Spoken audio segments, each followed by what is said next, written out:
Right, then without further ado, we'll begin with the opening remarks. Allow me to invite Dr. Kuo-Ming Wang to give an opening remark. Dr. Wang, please.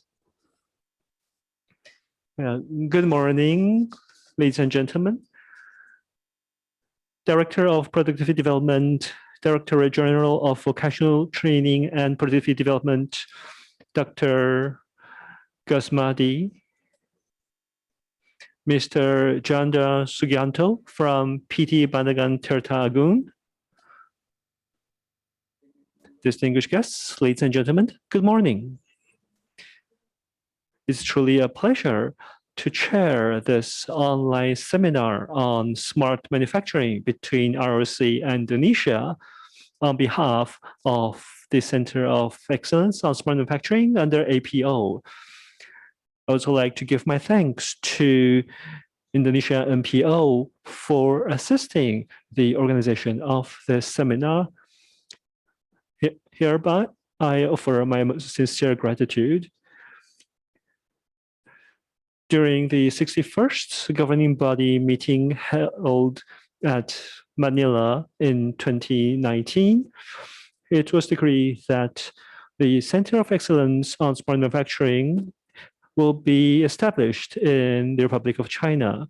And ever since its establishment, the center has sent delegations to Vietnam and Thailand to share our experience in smart manufacturing. We've also visited companies in person to provide diagnosis services and assist the promotion of smart manufacturing in Vietnam and Thailand. The pandemic that broke out last year did not allow us to visit our friends in APO in person, but we still met online and were able to meet with friends in Indonesia and Malaysia to share our best practices in smart manufacturing as well as Industry 4.0.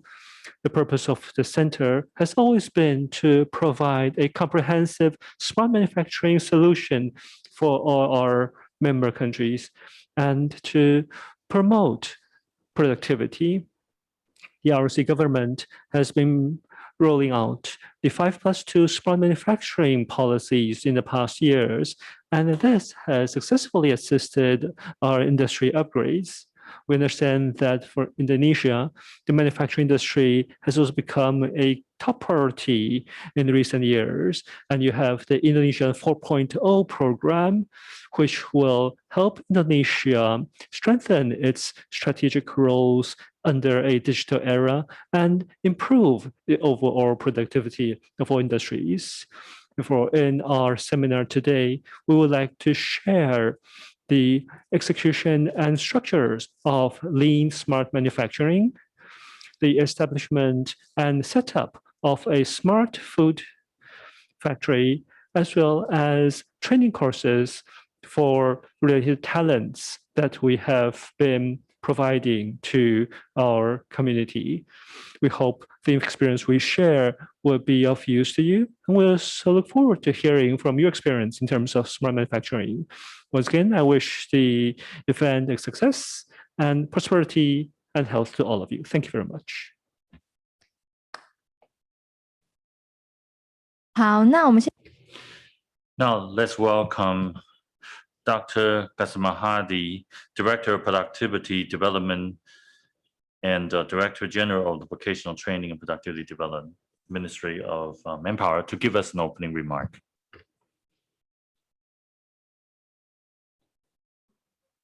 Thank you very much. Assalamualaikum warahmatullahi wabarakatuh.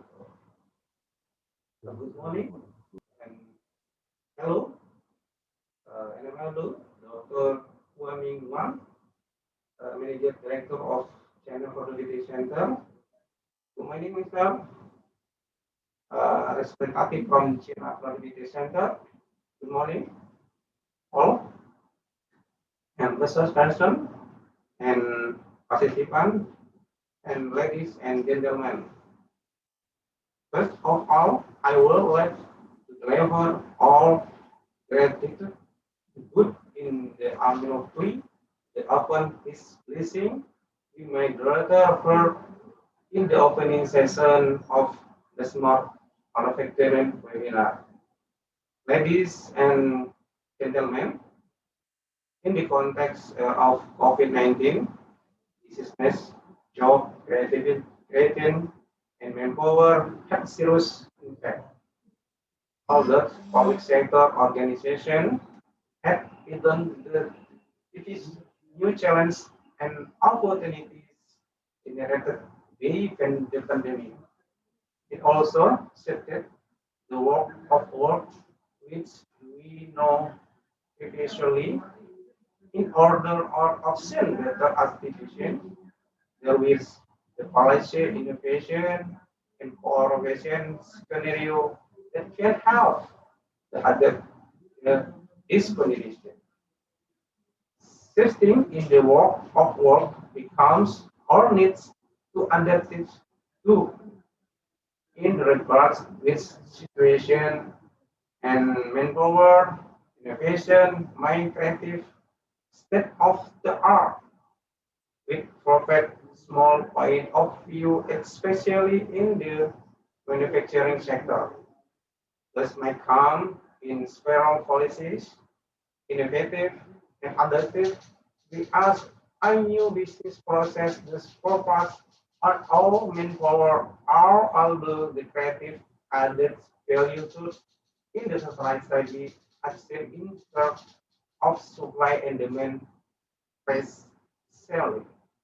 Ladies and gentlemen, this webinar will serve all the center of excellence for smart manufacturing corporate the service and develop LD to corporate among the member countries.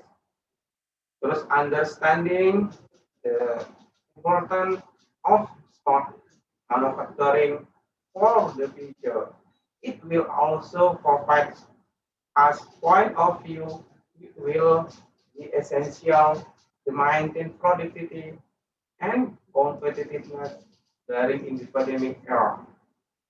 Thus, we would also like to extend our gratitude to the China Productivity Center and expert and participant, APO in Indonesia, and also other parties we have support and make this program run smoothly. Ladies and gentlemen, it's time Bismillahirrahmanirrahim. The Smart Manufacturing webinar is officially open. Thank you very much. Good morning. Wassalamualaikum warahmatullahi wabarakatuh.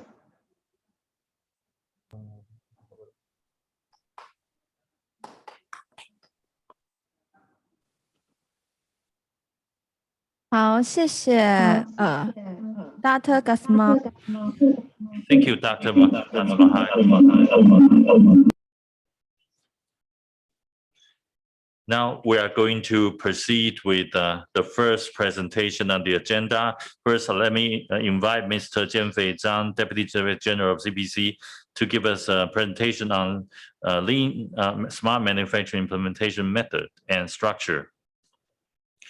Managing Director Wang of CPC, and also Dr. Ghazmahadi. Good morning.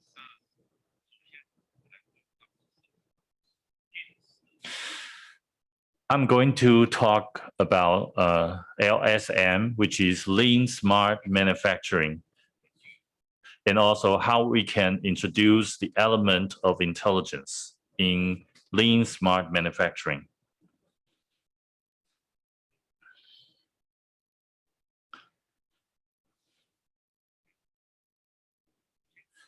First of all,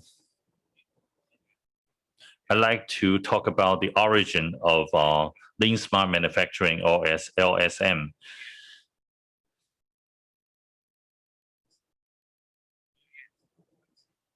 In February last year,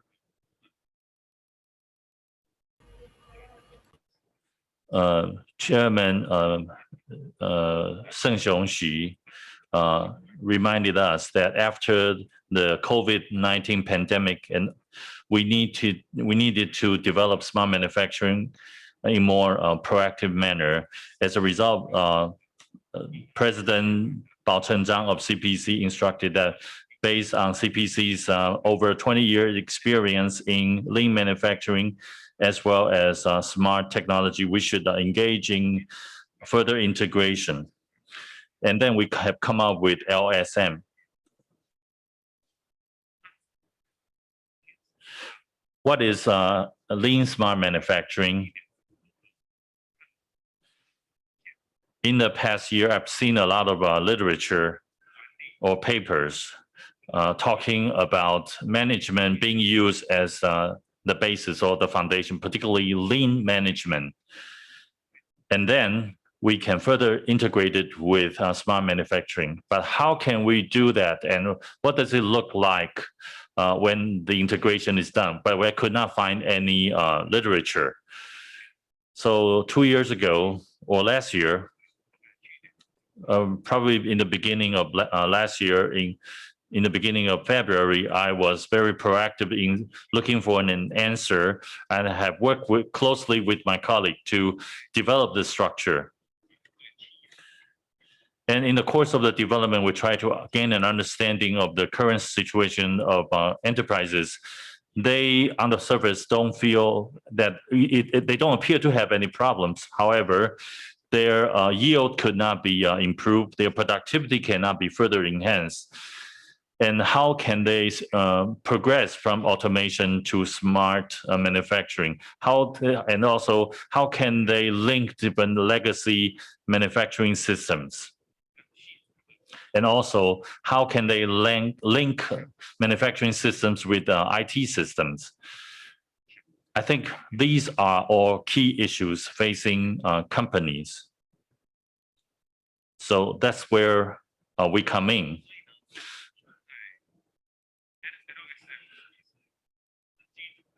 So in the pursuit of LSM, we have identified 6 core concepts based on green productivity and with lean management as the method. And then we should try to make good use of the new era of smart technology so as to improve the development process of Industry 4.0. I'm not going to go into details about the 6 major tools. I'm going to introduce them later in subsequent slides.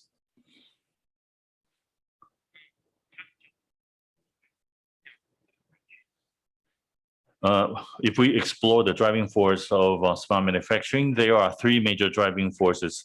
The first is a flexible manufacturing, quick response to the market. And then it includes demand value and also waste minimization. The second tool is automation system.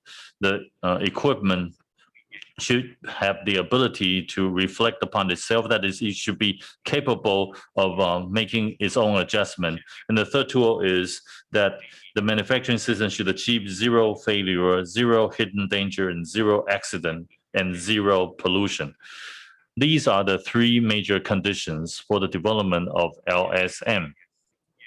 And in November last year,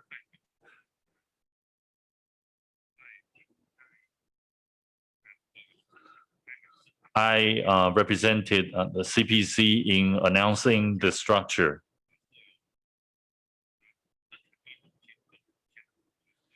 So the structure was developed jointly by the team of the CPC, and also we published a paper about this in December last year.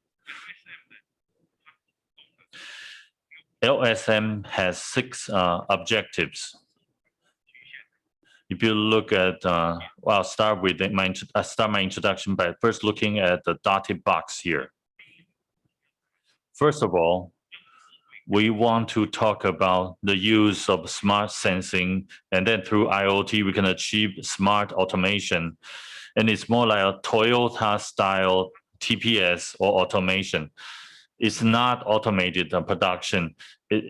It means that it refers to automation involving human intelligence. In the past, when we talk about quality control, we had to gather data online before we conduct measuring and calculation. But whatever the case, there would always be time lags. So we hope that after on-site data are collected through the sensors, and then if any abnormality is found as a result of the measurement, warnings will be issued, and the results will be notified to relevant people to resolve the issues. So in the past, we obtained on-site data, and there were time lags. As a result, there were a lot of defective products, and our losses were significant. Let me talk about monitoring using parameters. If you look at the left portion of the slide, it depicts what happened in the past. We use people to feel the equipment and to measure and get data with equipment and tools. Oftentimes, when the operator was not careful, there will be a lot of defective products. Particularly, this kind of scenario was quite common in chemical plants and food factories. If you look at the right, and you can see a scenario where information is integrated with sensors deployed, and we conduct automated remote monitoring. And I think today you are more interested in the tracing operation of food factories. So I think in the future, a lot of parameters can be recorded and traced.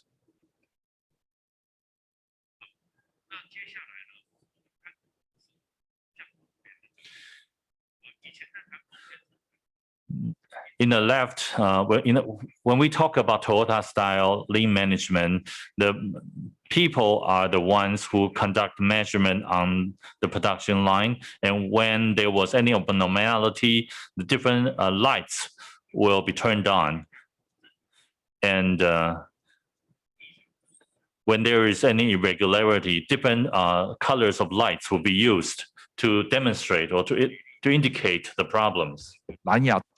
And in the future, we'll be using Bluetooth connections to automatically show whether it's a faulty product or an approved product. For example, the Bluetooth caliper here, the results measured from this digitally connected device would then be immediately shown on the dashboard. If any abnormalities is found, the system will also automatically notify the related personnel through a mobile app. It is also possible for us to allow the system to make that communication through the Line app as well. So if we move further regarding the monitoring system, when an equipment is about to break down, we usually would be able to detect increased vibrations or increased noise. Therefore, if we can set up a sensor next to the machine to detect early signs of abnormal vibration or noise, then it is possible for us to detect its possibility of breaking down earlier. This can serve as an early warning and will prove to be invaluable for the quality monitoring as well as enable just-in-time production. As with the Toyota-style management, automation actually is able to make up for any anomalies and faults in the production line, as it's able to automatically notify the manager of such cases. So another example we'd like to share is real-time reporting and the visualization of said results. Just in time is a well-known concept, and they use signboards or kanban in Japan, in Japanese. And basically, the kanban is a card or a signboard, and it's a way for on-site workers to have an immediate understanding of the current resources at hand. But this is, of course, handwritten, or it's written material. And it's possible that the signboards actually move along with the inventory. There's also a possibility of a time lag. For example, if the personnel do not update the information at short intervals, then the information shown could have a time lag.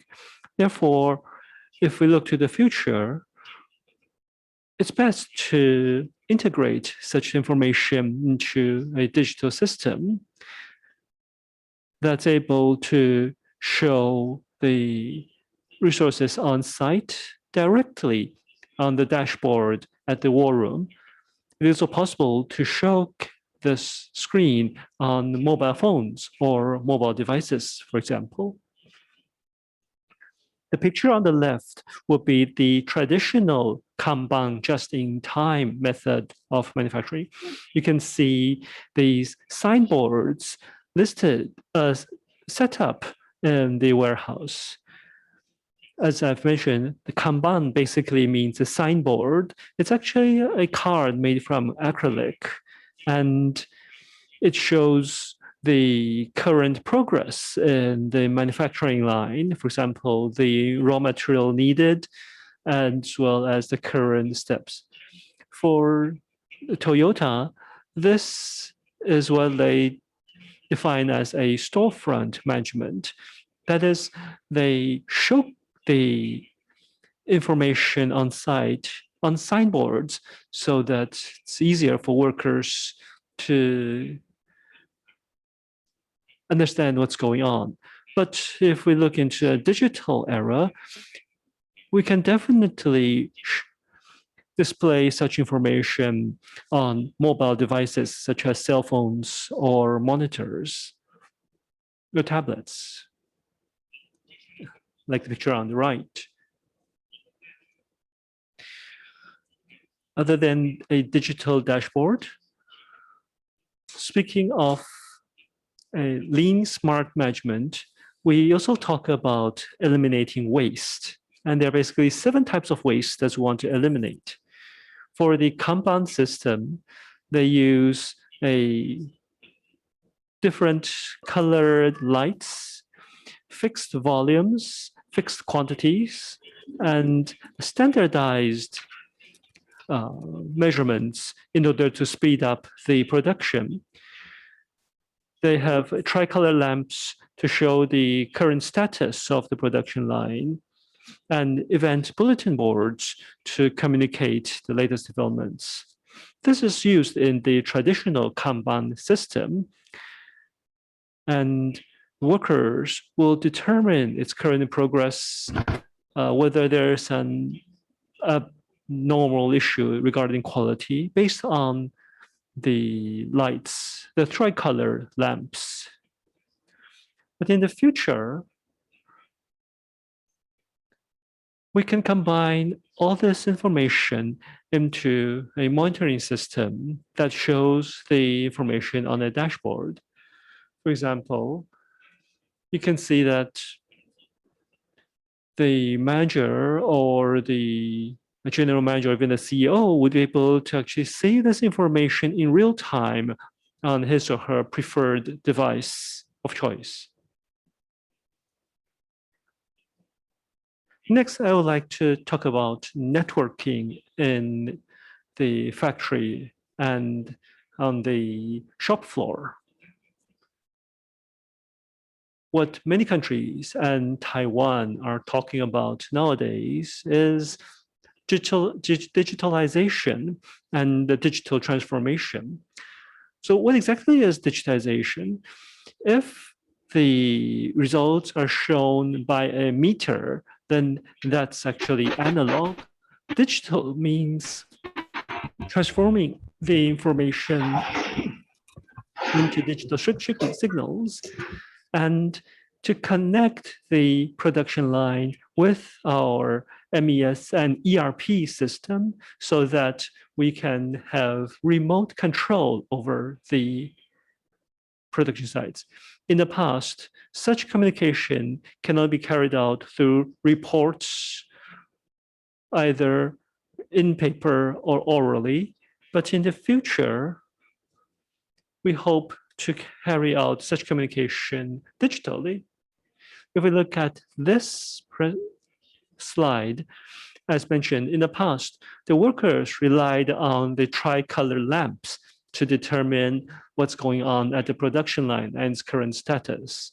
But in the future, with these sensors in place and, for example, a SCADA system, we can input all the on-site or shop floor information directly into the MES so that the information is readily available.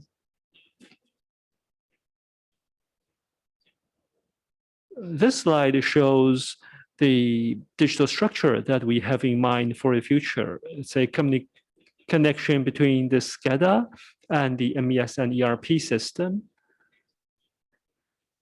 So with this connection, the information can be further uploaded into the ERP, and the manager will then have a better grasp of the current production volume, production quantity, etc.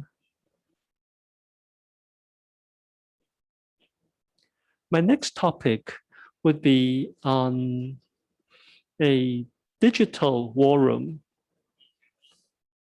If you look at this slide, you would see that when we managed production lines in the past, we might rely on such LED displays or whiteboards like those shown on the lower part of this slide to understand what's going on at the shop floor. This could include information related to the current production quality, how many production lines are working, and the status of each production line.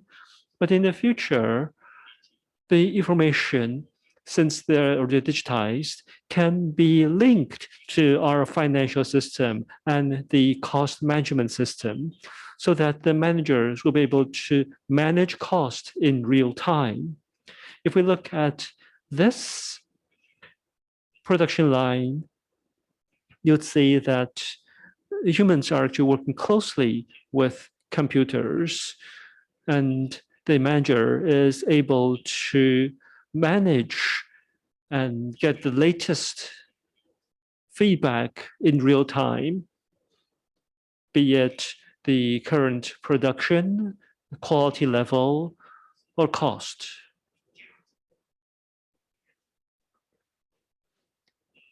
Next, I'd like to talk about innovations in the value chain. I think we have been focusing on productivity, and we're moving into Industry 4.0, but the key concern has always been how to commercialize the entire process to make sure that it increases productivity. That is, for these manufacturers, they need a way to sell their products to customers. In the past, this could be done through retailers or through wholesalers. But in the future, we believe it's the customer that would make the request directly to the manufacturer. And this will actually involve three factors. That is the people factor, the factory factor, and the manufacturer.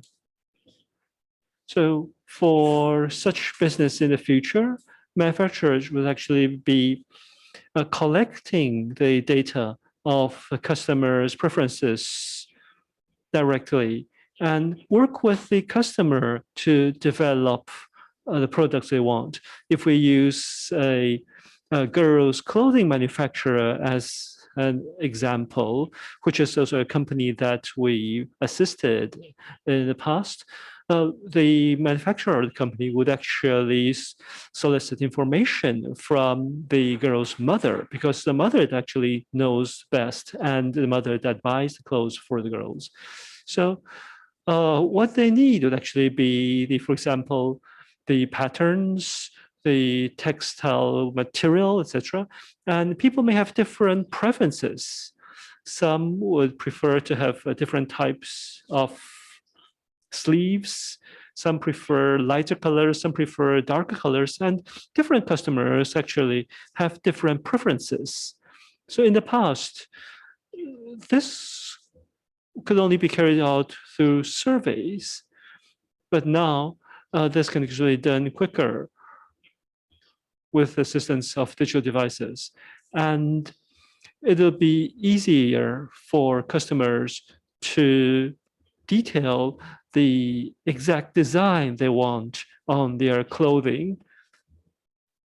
And with that information, the manufacturer can then produce customized clothing for that specific customer. So if we look at the actual transaction scenario, you would see that the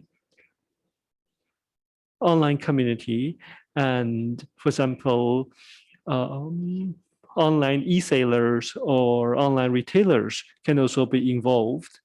This is different from Industry 3.0 because in the past, we treated the online retailer simply as another channel. But now we're talking about an omni-channel layout, as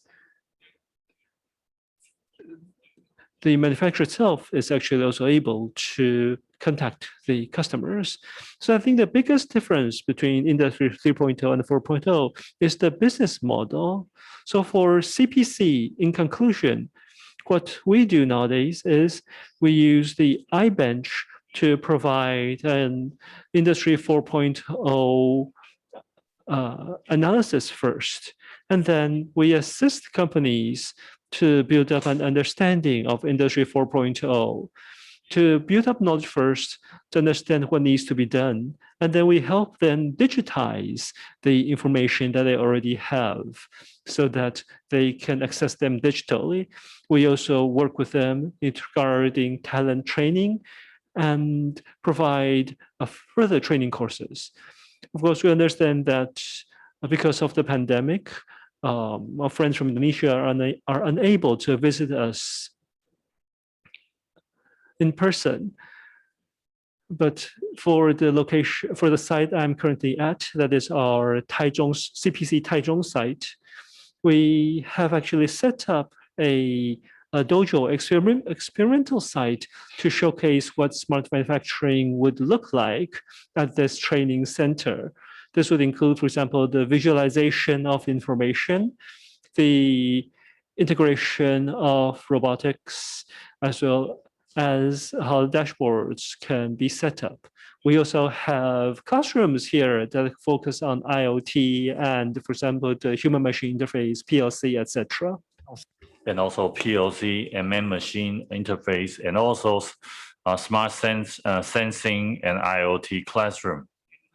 It collects information, and then it integrates coefficients from remote communication. And also there's a classroom that deals with different motors. And also we have a classroom that deals with big data. And also there's a classroom that deals with electric power distribution. And then the sixth classroom deals with different projects with real equipment and machines. And the students can learn how to do the programming and do systems integration. So after the pandemic is over, I'd like to welcome our friends from Indonesia to visit us and share your experience with us. However, as a result of pandemic, there were several member countries that have planned to send people to engage in long-term learning. However, their plans have been affected by the pandemic. Even for this exchange, physical visit is replaced by a webinar like today's. I'll stop here. I'd like to again welcome our friends from Indonesia to visit Taiwan in the future if they have opportunities. Thank you, Mr. Chien-Fei for your sharing so that we can have a better understanding of lean smart manufacturing. So if you have any questions regarding the presentation, you're welcome to submit your questions through our chat room or platform, and then we'll address the questions later. Now I'd like to invite the second speaker, Ms. Bing-Fang Lu, Director of the Taiwan Shenfang Technical Research Company Limited. Good morning.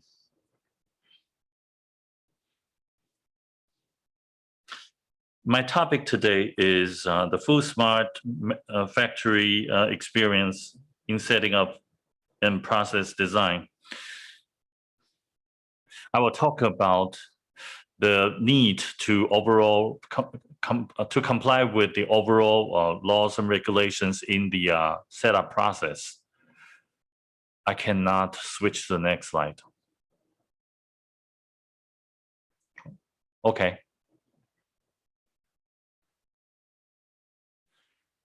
This is the outline containing these four major items. Primarily, there are requirements, legal requirements and requirements for the buildings of food factories. And also there are requirements for the different operations involving people and also the handling of materials. And also we have to consider the need to comply with what is describing paragraph A and paragraph B. So in paragraph A of the outline, usually regarding the establishment process for a food factory, in addition to the hardware, the plant, and the interior layout, the environment and the space should also meet our food and safety and construction safety laws and regulations. The pipeline should be set up as close to the ceiling as possible. And also the pipeline should be concentrated to facilitate management. And also we should try to prevent a safety issue because of any accumulation of water on the floor. For different countries, they have their own requirements for food factories. Under their own food safety and sanitation requirements, their factories should be set up pursuant to these requirements. Regarding factory registration, first of all, you need to have a building for which you have owned the building use license so that you can conduct further planning in the course of production. For a food factory, we have common standards. All food factories have to meet these common standards. In addition to these common requirements or standards, the national laws and regulations require that there are some professional and dedicated food factories that are subject to additional requirements for food factories. So for these professional food factories, your lab, your equipment and operation are also required to be compliant so that you can be qualified as professional food factories. So in addition to the original requirements for food factories, for professional food factories, they are subject to more requirements, beginning with the buildings, the hardware space, the wall, the pillars, the interior and the outside portion of the building, and also only light colors can be used, and so that it's quite visible whether the cleanup has been properly conducted. And also the material should be non-absorbable, impermeable, and easy to wash.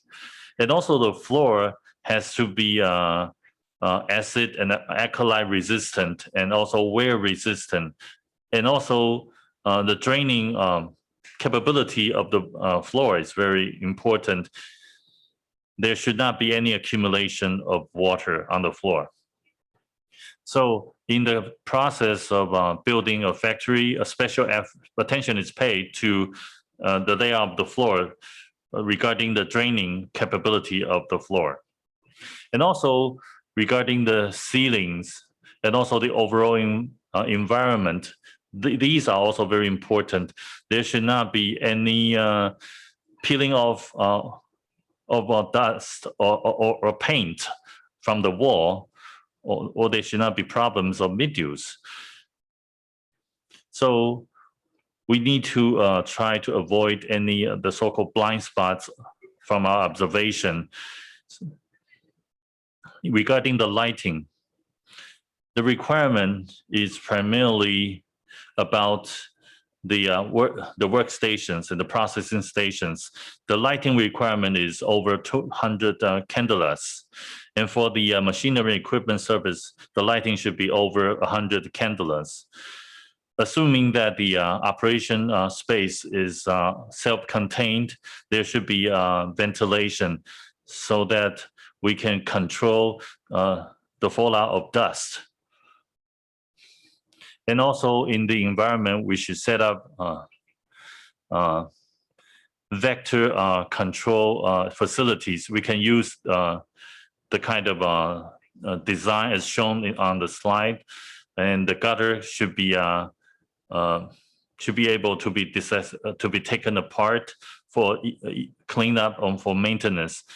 And also we should try to prevent the incursion of different pathogens.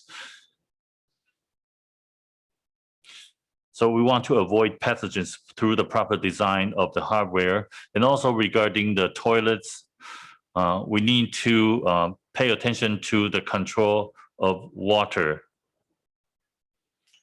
And also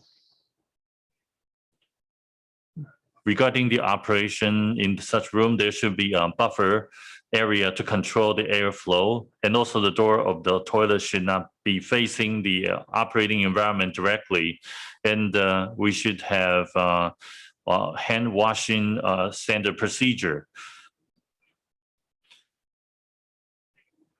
And it's preferable that each factory should have take the actual pictures of the environment, and then they can use the pictures to educate and communicate with the employees. Now, regarding the warehouses, the requirement is that the height of the floor should be higher than the ground outside. Otherwise, there may be accumulation of water on the floor. And also regarding the pallets,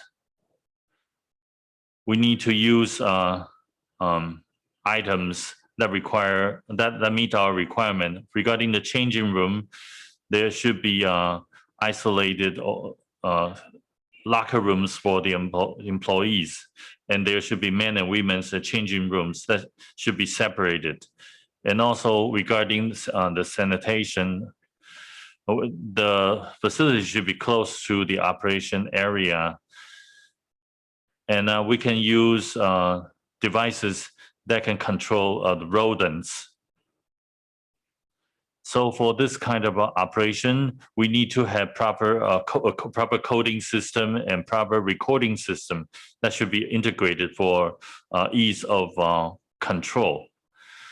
Now, regarding the area planning of food factory, we need to optimize the production process. It is preferable that our production should be arranged in a way that is from the inside to the outside. That is from A to B, C to B to A to D, or B to C. So for this kind of arrangement, we need to avoid or control cross-contamination. Now, regarding the control of different areas, we need to first categorize the areas. We want, in order to prevent cross-contamination for the cleaning area, but we will set up different areas. That is a cleaning area, quasi-cleaning area, and the white area is non-food operated areas. So we will consider the cleaning area and the cleaning steps, and then we have also the heating and the preparation step. And then there is a buffer room for the exit. So you can see we begin with the hand washing and disinfection room, and also the changing room. This is a schematic that if you can look at the red arrow, that is about the cleaning, and the blue arrow indicates the direction of material handling. So after people enter the area, after the packaging is completed, we can, there is only one direction that can go. You should not reverse the direction. And then it is based on this concept that we plan our automated production. The raw material and the semi-finished products and finished products, we try to, we put them together, string them together in the hope that through the standardization, we can enhance our production volume and also reduce the manpower that is required. Let me give an example. We have an automatic rice cooker. In this piece of equipment, from the input of rice, and the rice will start, the cleaning of the rice or washing of the rice will begin, and one person can handle the entire continuous production equipment. Assuming that we want to produce 1 ton of rice, all I need to do is to control the computer and call for a particular quantity of rice with a particular weight. And then the cleaning will be, the washing will be conducted automatically. And then there'll also be a water filtering stage that actually removes the excess water. It's only at this stage that human intervention is required, but all the rest will be automatically done. The washed rice would then fall down into the box below, and the box can then be heated or cooked. Of course, gas would also be needed during this process, as a certain level of heat is needed to make sure that the cooked rice is edible, is good to eat, and it's basically tasty. So a certain level of control of the firepower is needed. Here we can see a diagram of the entire process. As you can see, rice goes into the washing system first.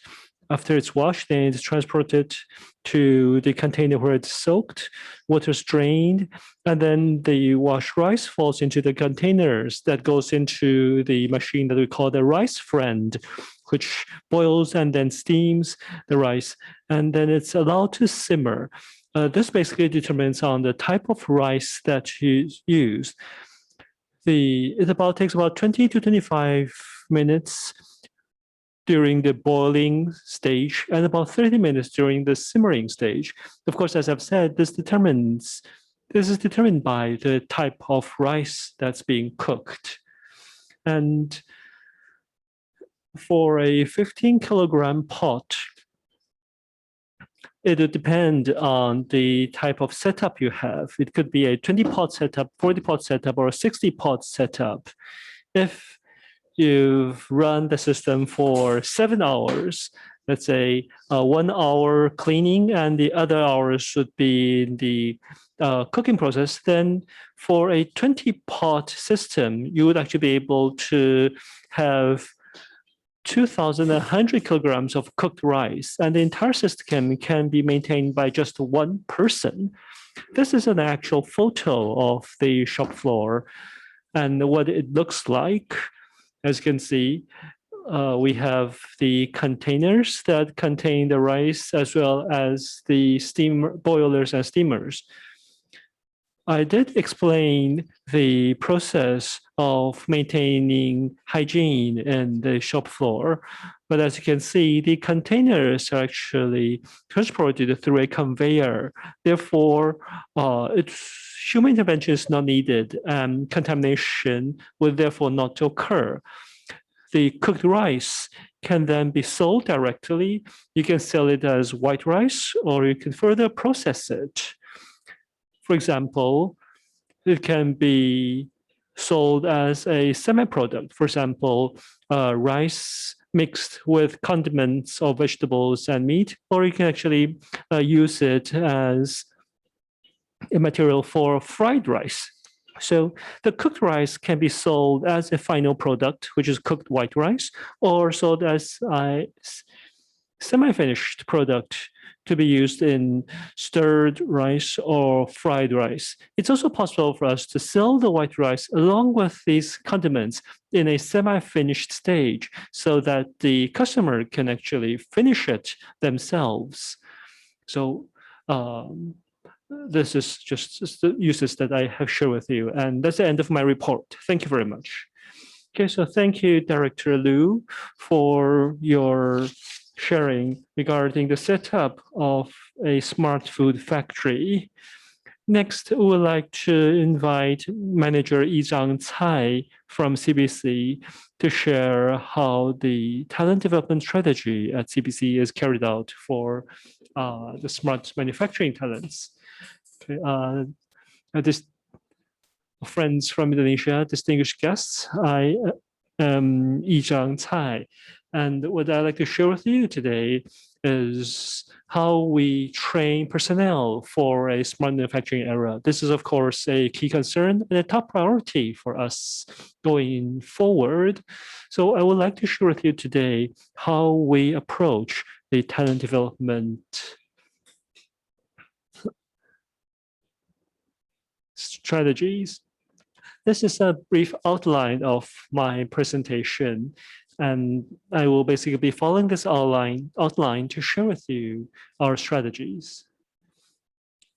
So first off, with decreasing birth rates and an aging population, the wage increases has actually been moving faster than the increase in labor population. Of course, that's where technology comes in and how we use technology to make up for the labor gap. But other than that, countries as well as the ROC government has also focused on improving the industry itself, moving towards smart manufacturing, lean smart manufacturing. For CPC, we've continued to emphasize on the fundamental competitiveness that should come from enhanced productivity by following the Industry 4.0 protocol. We promoted the productivity again strategy that allows us to assess and work with companies to develop smart manufacturing and Industry 4.0. The government has also set up various training programs to assist the local businesses. This is a simplified flowchart of the current strategy regarding smart manufacturing and precision manufacturing. By using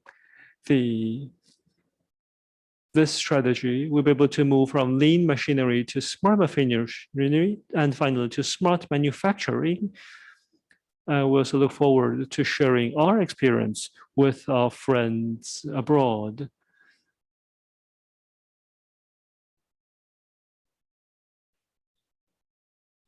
And since that is our major direction, we have various policies and programs in this direction that complement each other. Therefore, for the next part of my presentation, I would like to share with you how we approach the training program for talents that are meant for the smart manufacturing era. So first, in establishing the smart automatic industrial personnel training service points, we believe that this would serve as centers for us to integrate the training resources by having the trainers, resources, and teaching materials at the same place. This would allow us to make better use of the resources that we have. Therefore, this building that I'm currently at, the Taichung Center of CPC, is actually where we have set up our training center. And you can see that we've consolidated all our training resources at this very center. That will include specific classrooms and areas for on-site operations. Regarding the equipment and facilities, our Vice President has already shared a little bit about our facilities, but here I'd like to show more about the types of classrooms and teaching material that we have. If you look at the pictures starting from the left, we have the big data and AI training classrooms. And for these classrooms, we focus on teaching AI programs as well as how to use big data. The second type of classrooms will be smart sensor and IoT classrooms. For these classrooms, we provide various types of sensors that allow trainees to actually have hands-on experience working with sensors and how they are connected to the system. The third would be a smart manufacturing and IoT classroom. For these classrooms, we focus on the human-machine interface, as well as control over remote servers and generally online control methods. The fourth type would be an automatic control and power distribution classroom. This classroom will focus on the basics in electronics and how switchboards work or how power distribution works. Finally, on the far right, we have the action platform position control classroom. This covers the IoT usage of 2-axis or 3 tri-axis machines. And this would allow the trainees to have hands experience on the servo control methods. So there will be various types of courses designed to make use of these classrooms. Other than having our resources consolidated in a single place, we also have established a platform that focuses on smart manufacturing, research, and training. And this platform allows us to consolidate resources from overseas. For example, we work with Boehner, Schneider, Cadex Technology, etc., the companies that are listed here on this table. And these are companies that have in-depth experience in smart manufacturing. And we work with them to provide the training courses. This is an alliance and a resource pool that we can utilize to further broaden the types of courses that we provide. So by providing the actual hands experience and by working with the industry, we hope to provide useful and exciting courses. So let's now move to courses. We basically use this model as the basic model for setting up courses. That is, we start from the production process at level 0 and move up to sensors at level 1, control level 2, SCADA level 3, MES at level 4, and ERP at level 5. And we follow these steps in designing our courses. Trainees that apply for our courses would include, for example, those that are in the process of looking for a job. And for these trainees, we provide such an SAS course that would focus on first the basics and move up through the pyramid from SCADA to MES and to ERP. This would also cover monitoring and analysis and how to use the dashboards, etc. If we break down this model, you would actually see the various topics that can be associated with each level. So if we look at the bottom level, as you can see, we will start out from the basics in electronics. For example, we start out with the switchboards.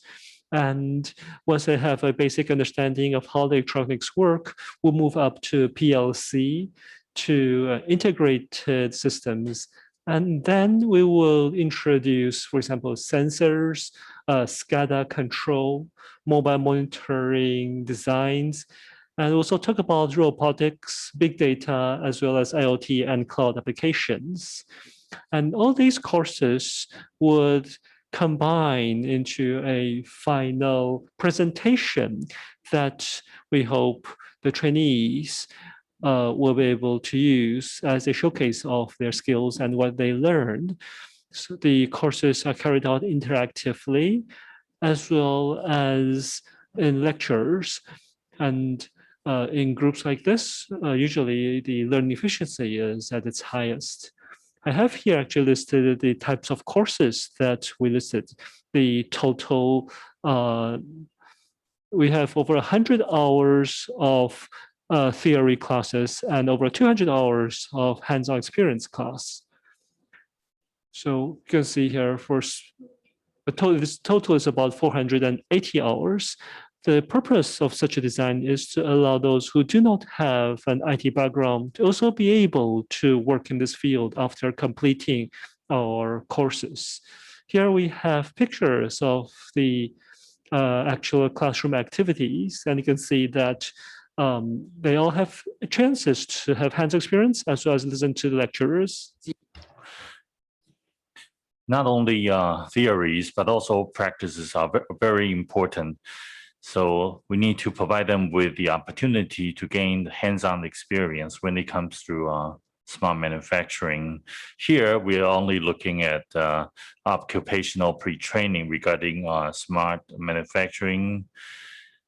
We also have courses for industrial engineering talent. And it deals with smart manufacturing being achieved through integration of different production processes.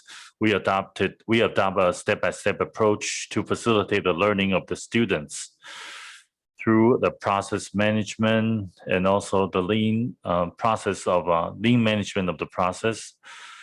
We can introduce the preliminary training material, and then we integrate relevant manufacturing technologies or techniques.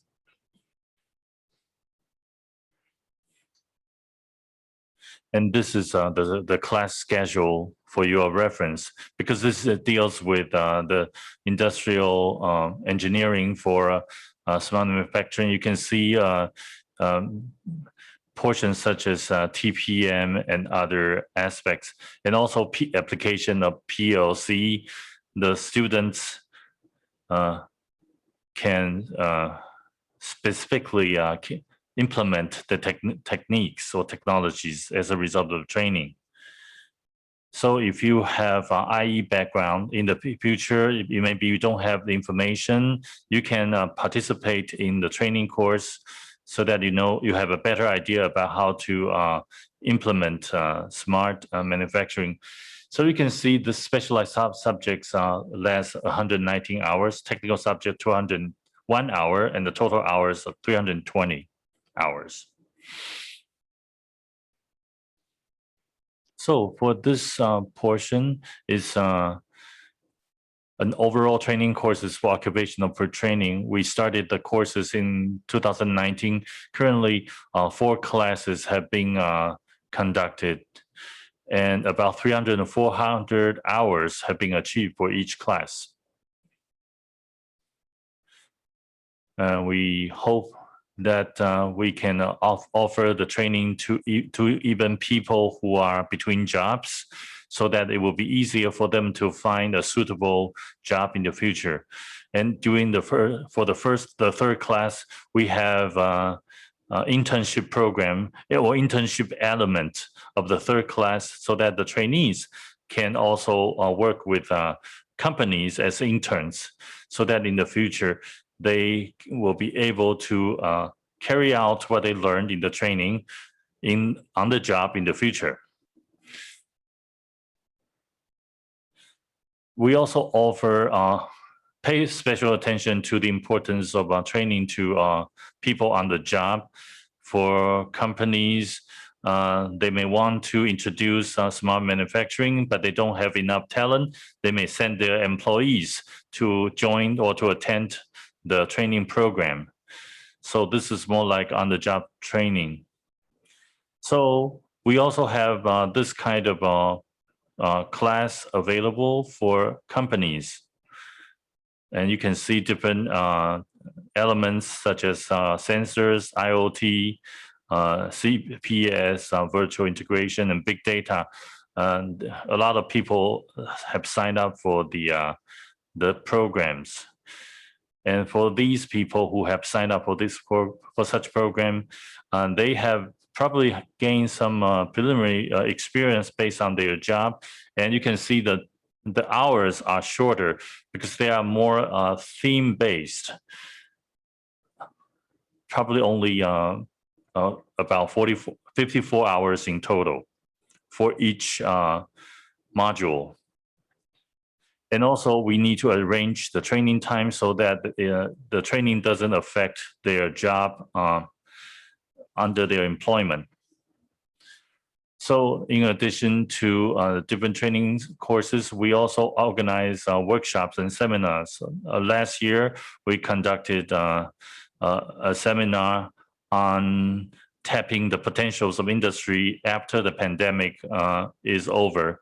And the beginning of last year, we conducted a workshop on different case studies involving the use of cloud computing or big data. So if companies are interested in certain topics, they can sign up for the seminars in order to understand the current direction of development within the country. So for these two different workshops, a lot of companies send people to participate. Now, regarding smart manufacturing in terms of education and strategies, we hope that not only the people who are currently being employed can understand the relevant subject matters,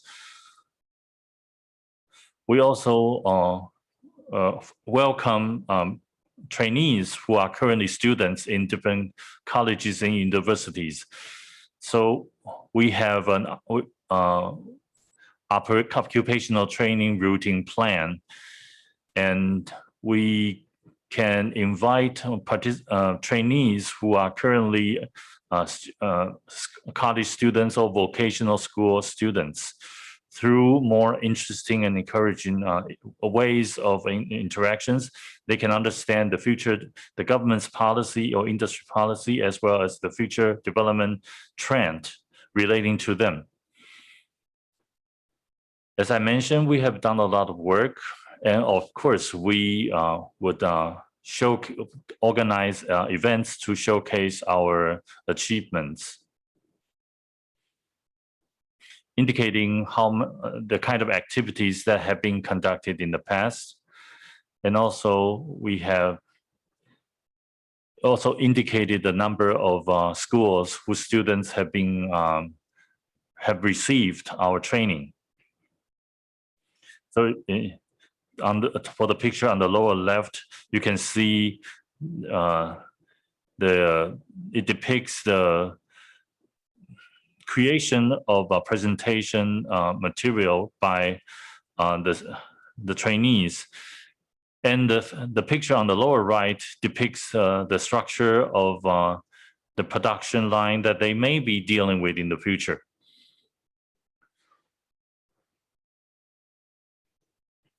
So in addition to the different training locations, we also will further promote the training by incorporating elements of smart manufacturing.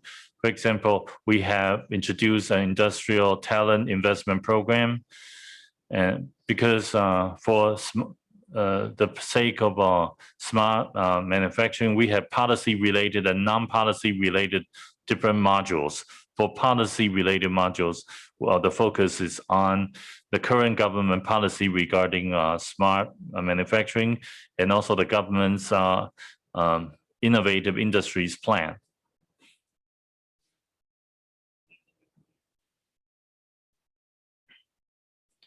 And this is an example about the government's smart manufacturing policies, and we have organized courses around the policies. And the technical elements include SCADA, IoT, and also smart sensing integration, and of course AI. These technical elements are incorporated in the program, but the trainees are different. They are workers who are interested in this subject matter on their own, and they want to engage in their self-improvement, or they want to develop their second skill, and they may choose such courses. As a result, we'll be able to further expand the capacity of smart manufacturing by training people who are interested in smart manufacturing. So I have shown you the current practices regarding the training of talent regarding smart manufacturing in Taiwan. We need to organize our training courses and align them with the government's policy. And also our trainees include people between job, and also people on the job, and also people who are still at school, and also people who are interested in smart manufacturing. So we have set up different physical locations where the training can be offered. And so in order to embrace the future, we also extend our reach to even students who are currently at school. So that concludes my presentation. Thank you. Thank you, Mr. Tsai, for your presentation. Now, let's welcome Mr. Juanda from Indonesia to share with us a smart manufacturing experience of PT Bandangan, Tirta, Agung.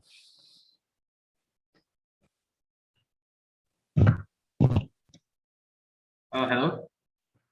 Hello. Just testing the microphone working. Okay. Can you hear my voice? Hello. Okay. Sure. So good morning, ladies and gentlemen. I am Juanda from PT Bandangan Tirta. We are located in South Borneo, Indonesia, and here's our brand. Basically, it's called Prof.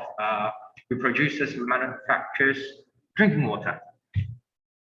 So first of all, a bit about us, our company profile.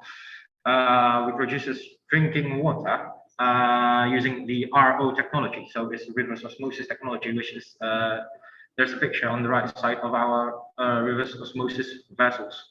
Its capacity is about 50 tons per hour. We have 2 of them, so it's equals to about 100 tons per hour. And we produce several variety of products, several varieties of package. First of all is the cup, which is about 220 ml. And we have 3 varieties of bottles, which is 330, 600, and 1,500 milliliters. And we also have a 19 liters bottles, which we reverse as gallons here in Indonesia. So before I move on to the our progression to Industry 4.0, a little bit of our company history. So we basically have been operating for about 30 years, this year.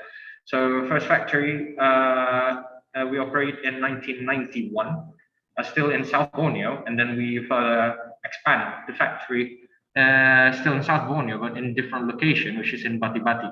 So we have 2 main factories here. And then about 10 years after the second factory, we progressed into a 4.0 industry, which we invest on automated machineries. As to why we invest in automated of the industrial age, we believe that automated machineries, automated machineries would be more efficient and would be more productive. And within our journey of entering the Industry 4.0, we have won several, 2 distinguished awards, which is first is a QMS system, so it's basically quality management system, which is Indonesia is the SNI, it's an Indonesian National Standard Award. And second, we have won the Paramakarya Award for our productivity. So without further ado, I will show you some of our machines that we use within the factory. So first of all is our production line for the cup, 200 to 220 milliliters. So left to right, pictures from left to right is the first one, is a manual packing, just to show the sample of how we pack the products manually, which we still do up till today. And the second from the left is the robotics. So basically, we no longer need people to erect the carton, so it's automated already. And then third pictures is the box sealer. So after it's packaged and after the product is placed onto the box, it will automatically seal it. And the last picture is a graphic animation of how the robots will place the product in place instead of people. So the output is we have two machines. First is 8 times 2 lines, which is about 420 box per hour, and then second one is 12 by 2 lines, which produces about 600 box per hour. So our production standard, as you can see from the second picture to the left, we use sandwich panel, and we also have we also integrate it with the HEPA filter for in order to prevent any cross contamination within the filling and within the production manufacturing of the product itself. And second of our production line, the bottling line, which is the 600 for producing 1,500 milliliters. So again, a picture from the left is a manual labeling, and then comes to manual packing. We have our new machines. We have the automated labelers and robotic packing, which the output of the bottling line is about 600 ml. It's about 14,500 bottles per hour, while the 1,500 ml is about 9,000 bottles per hour. So it's a lot quicker, a lot faster. And here's for our, which is the 90 liters bottle. So again, left to right, the most left is manual work. So basically everything is done manually except tooling, which is still filled with the machines. But we do have our new machines is quite automated. So second from the left again, it's called decapper. So usually the 90 liters bottle is a returnable bottle. So whenever, so consumers can refill the bottle. So when they return it back, usually they just put the cap back in place. And so instead of using people, we use this robotic decap, use sensors to detect whether there's a cap or not, and then it will automatically take it off. And then onto the next GIF is a machine called leak tester. It will test leakage, so it will basically blow air inside it, and it will detect whether the air pressure decreases over time. If it decreases, it will automatically take it out. So again, it will increase in our efficiency and our output. And the last one is called pelletizing. So again, the robot, or let's just say the machines, will automatically place it onto the pallet. And then it will stack up to 3 levels with the output of about 1,000 bottles per hour. And for the technical support and maintenance, so we bought machine from machine makers, mostly from Europe. So for example, this one is called the SMF machine. The brand is SMF. It's a growing machine. As you can see on the left side is the general, and the right one is alarm and maintenance. So our machine maker could see our settings and the alarms and maintenance schedule in Poland, in Germany. So they can just remind us of maintenance, and they can remind us, or perhaps help us as well. We have some technical. So it's basically a remote support from the machine maker. They can also just set up the settings from Germany as well, because our machines is already connected to Wi-Fi. So in case we do not know how to operate it well, we can just ask them instead to set up the machines for us. And while we are moving on to our Industry 4.0, we're still trying to retain and again publish our culture. Basically, in South Borneo, we have this batik motif called batik, so which we implement on our labeling as to show our identity and our, well, let's just say diversity and beauty of South Borneo. And yes, that's practically my presentation. So thank you.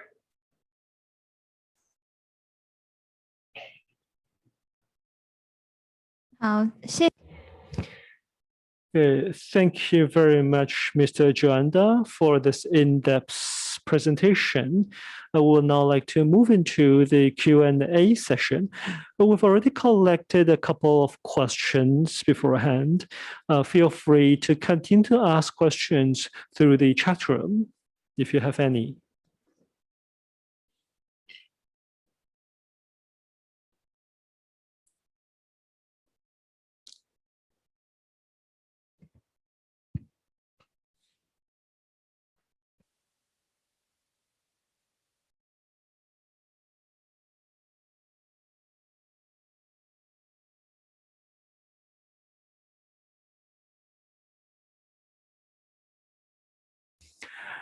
All right. Thank you very much. I currently have a couple of questions here at hand. The first question is related to the LSM's inbound and outbound area management. We would like to learn more about the management of its inbound and outbound area. I think I have VP Zhang to answer this question. Okay. Thank you, Dr. Wang. In terms of LSM material or inbound materials and outbound material, let me explain it this way. First off, when we receive the raw materials, if you have experience at the factory, you will understand that we need to contact QC to check the quality of the raw material before they can be stored in the warehouse. But in the early days, what often happens is when the raw material is received, you have to communicate with QC, and QC will then carry out the inspections, and then they would inform the factory that they've completed inspection. But there could be a lot of time wasted spent waiting for one unit to complete its work. Therefore, if we have real-time reporting, when the raw material enters the factory, the units will be immediately notified and they can carry out their work directly. The production line will also be able to submit requests for the type of raw material needed. This would be like the flight schedule of airline companies. Secondly, when it comes to inbound material, a dilemma is how we get the raw materials needed for a particular production line as quickly as possible from the warehouse. So there's actually a first in, first out policy that we need to follow. And this has to do with how we store the raw material. However, in terms of warehouse management, if this can be carried out automatically, for example, if the warehouse can signal to the personnel or system which shelf to go to first, then this actually saves time.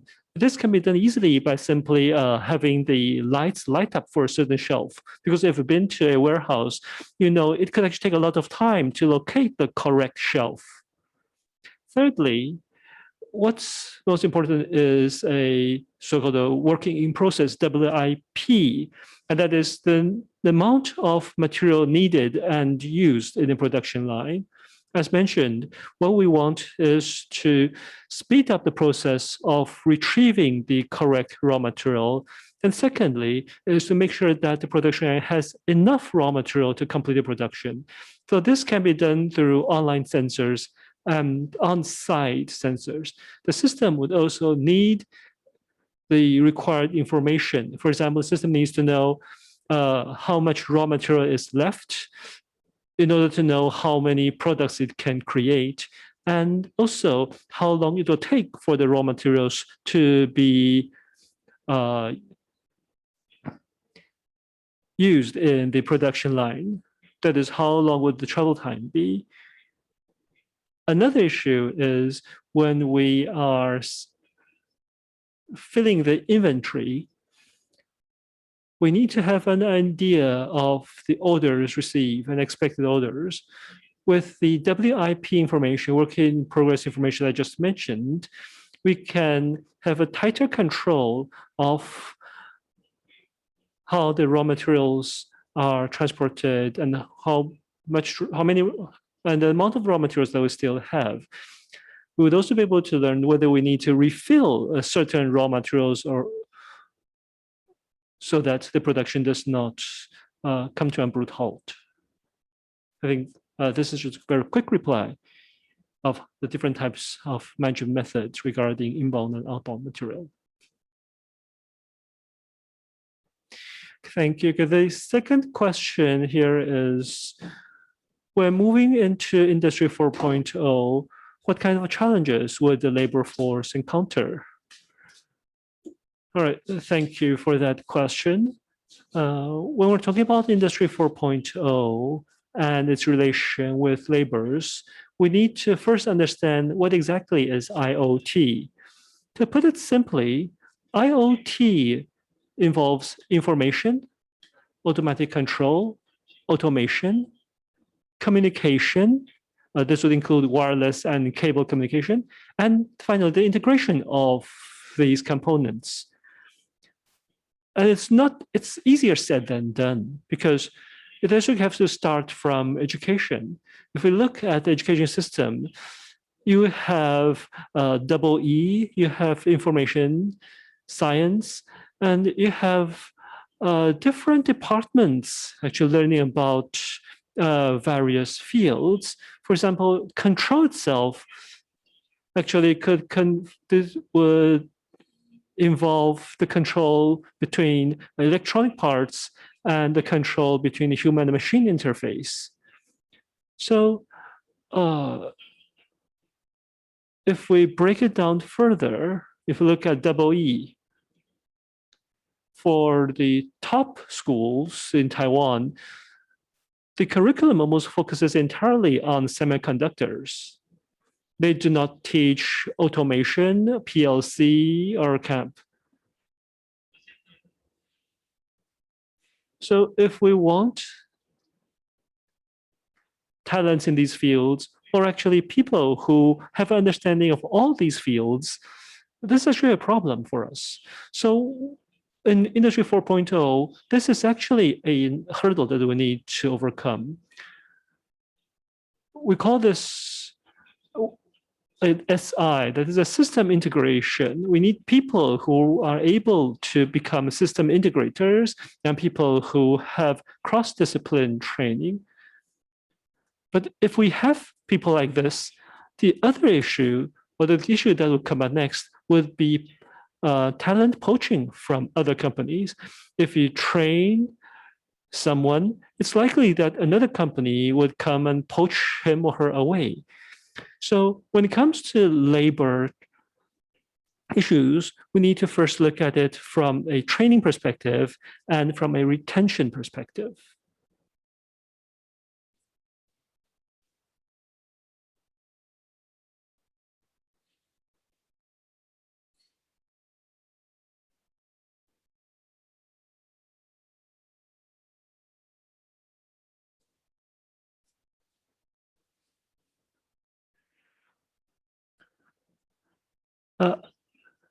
From my part, what I can add is if we want to engage in Industry 4.0 activities, we need people with cross-disciplinary background.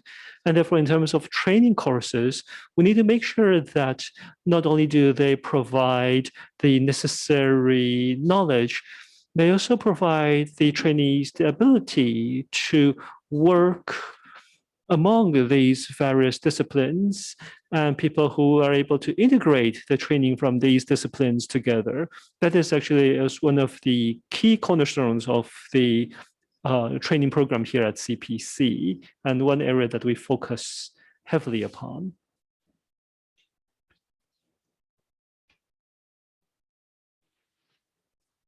The fourth question.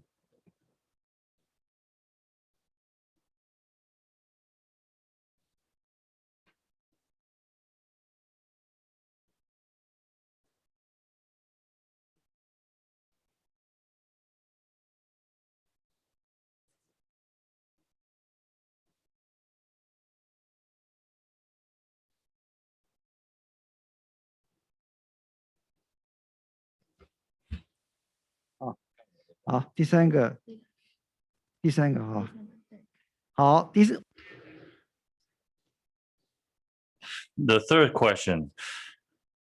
Since 2019, how many students have completed, or after completing the training at CPC Taichung, how many of them have been hired by companies to work on assignments relating to Industry 4.0? And how has that affected the national training program in Taiwan? Let me ask Mr. Tsai to address this question. Thank you, Dr. Wang. The question is about how many students have been hired by companies. I think the question is asking about the people between jobs. For these people, we have finished 4 classes. I think one is still ongoing. So after at the end of each class, but each class achieve a 70% of employment rate.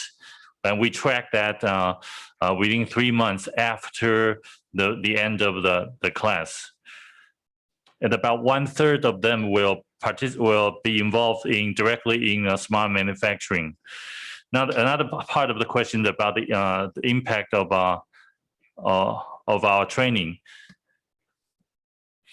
Since the beginning of the pandemic,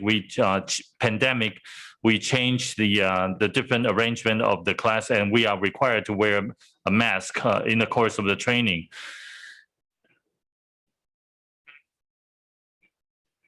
And in fact, before the pandemic, the training was conducted normally. However, in the past 2 weeks, the pandemic in Taiwan has been worsening. So for theory-based training, we have conducted remote training. However, for training involving hands-on operation of machine, we postponed the training. So the pandemic has an impact, does have an impact on the progression of the training classes. Let me ask Mr. Zhang to supplement on the current status of people on the job who receive the training on the job.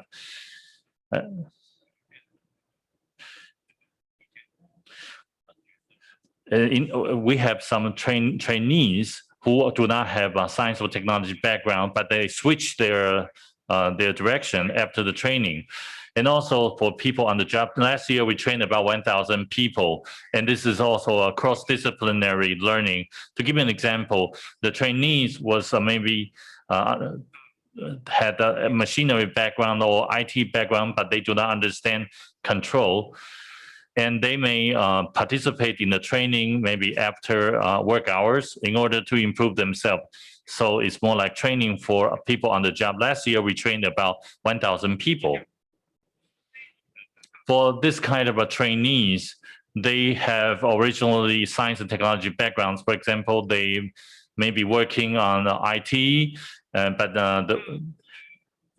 as a result of the training, they can work on more diversified fields. And as far as the impact of the pandemic, there are 2 stages. Last year, originally, in Thailand, they plan to send a seed trainer or to participate in the training for about 4 months. And in Vietnam, they plan to send people to attend the training for 6 classes to train their instructors. However, due to the pandemic, the plans were aborted. So I'm talking about the situation involving APO members, such as Thailand and Vietnam. Now, regarding Taiwan, in the second half of May, after the 20th, because of the escalation of the infection in Taiwan, all the training activities have been halted, and we are going to resume after the situation is sort of improved. Currently, it is required that we cannot have more than 5 people in one room, so we need to have 2 physical rooms for the webinar. Thank you, Vice General Manager Zhang. Now we are going to answer the 4th question. The question is that the company has PLC, Industry 4.0 equipment, pneumatic devices, SCADA, IoT, and robots. The question is it possible to gain any help so that the smart can we get help as to the training materials that can be exchanged, and how can we better linkage with the industries? The questioner said that its company has a PLC, automated equipment, sensors, IoT, everything is in place, including robots. In order to answer this question, I think about what we can provide, I think I think you have what it takes to be a smart factory already. So as long as you are willing to invest money, you can buy equipment. There's no problem. Companies in the US, Europe, and Japan, and Taiwan can do that. It depends on how much money you have, how much money you want to spend. Then the question I have is that, can you achieve smart manufacturing after the investment? No. Let me give an example. For F1 Formula F1 race, if you buy a supercar, is it true that you can join, can participate in the competition? No, you need to have the skill. You need to have people who can help retire, change the tires. If you are slow in changing the tires, you are going to lose. So you still need to have a team to do that. So this means that after you have purchased the equipment to set up a smart manufacturing, factory, you still need to have a system. You need to have a proper system. What do I mean by that? I mean that for a company, your management should be able to go hand in hand with the operation of the factory. For smart equipment, it's not possible to rely just on the people as the operator. How can you train the operator who can manage the equipment and also perform the QC? In addition to manpower and the capability of manpower, more importantly, your business management capability is very important. Like I said, there are many aspects of management that should be changed accordingly. And also, we need to have technical capabilities. According to statistics in Taiwan, for robots that are sent for maintenance, according to the experience in Taiwan, 70% of the situation involve the scenario where the robots are not damaged. But actually, they only involve the fact that the operators don't know how to use the robots. They are not actually broken. So the maintenance capability and the technical capabilities are also very important. Now, regarding the structure of manpower, what can we offer? When it comes to management, we have QC operation or standardized management. And Mr. Tsai has indicated very clearly, we have AI, smart manufacturing, control, 3-axis platform. We have different modules and also system integration.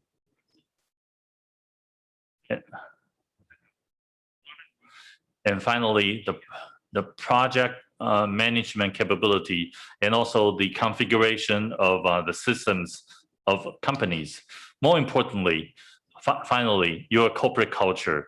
Can you foster an environment where you can achieve TQC and TQM at the same time? You need to have an environment involving all the people. So I think these aspects are quite important. So thank you, Vice General Manager Zhang. I think we have answered the 4 written questions. Do you have any questions which you'd like to raise on the spot?